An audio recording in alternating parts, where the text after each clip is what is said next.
वाढलेली आहे. आज बघा पूर्ण 10 वर्ष जातात.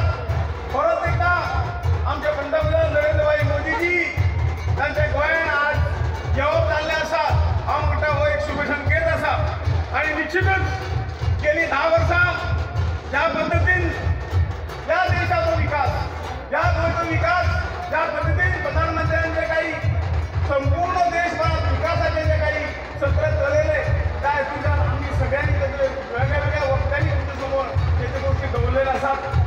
साधारण ही गोष्ट विकासाची गंगा आता पूर्ण आशीर्वाद माननीय प्रधानमंत्री नरेंद्रभाई मोदीजीने आमका दिलो.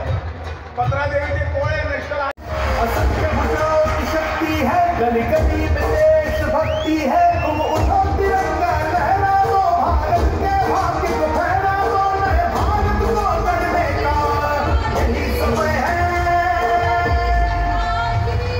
समय है, यही समय है.